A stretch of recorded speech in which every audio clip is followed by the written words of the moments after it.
1 Corinthians chapter 15 verses 42 to 43. So will it be with the resurrection of the dead.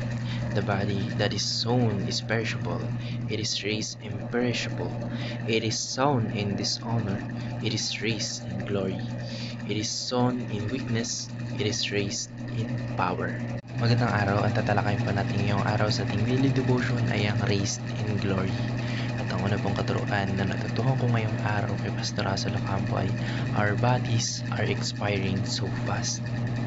Sa talata po na binasa natin, sinabi po mismo ng Apostle Pablo ni Apostle Paul na the body that is sown is perishable.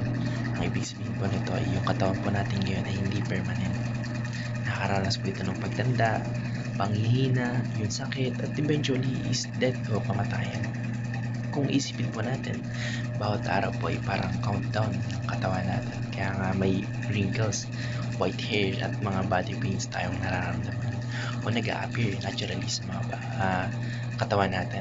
Natural lang po na maramdaman natin sa mabilis lumipas yung buhay dahil yung katawan po natin ay temporary container lang ng ating kaluluwa.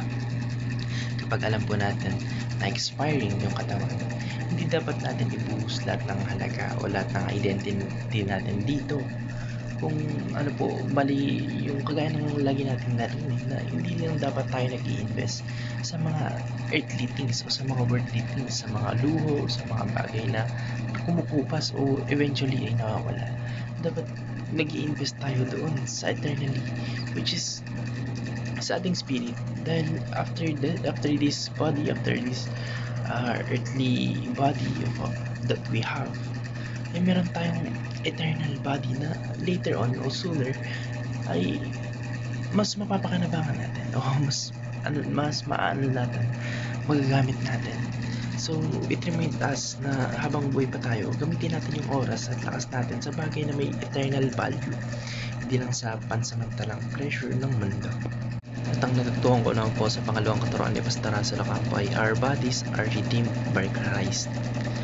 Bagamat yung katawan po natin ay mahina at may hangganan o may limit, ang ating Panginoong Jesucristo po yung nagbigay ng hope o ng pag-asa dahil po sa kanyang kamatayan, sa kanyang sakripisyo at sa kanyang muling pagkabuhay na narinig niya po lahat, hindi lang yung ating kaluluwa kundi pati yung ating katawan.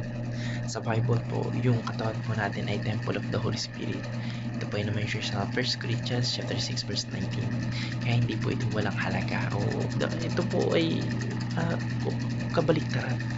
Ito po ay sobrang halaga dahil isipin mo, yung katawan mo is a temple of Christ, nananahan ang ating Panginoon Jesucristo sa katawan mo o sa katawan ng bawat isa sa atin.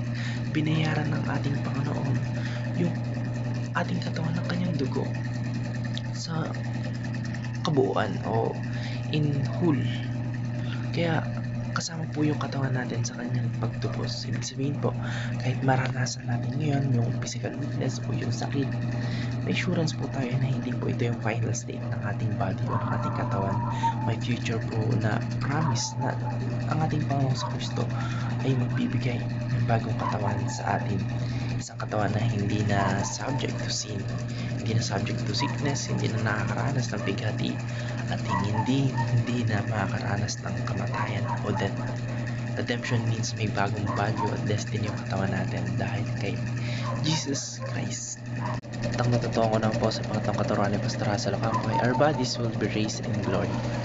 Ito po yung pinakamalaking promise sa passage po na ito sa ating daily verse, kasi na-mention na it is sown in dishonor, it is raised in glory. It is sown in weaknesses, it is raised in power.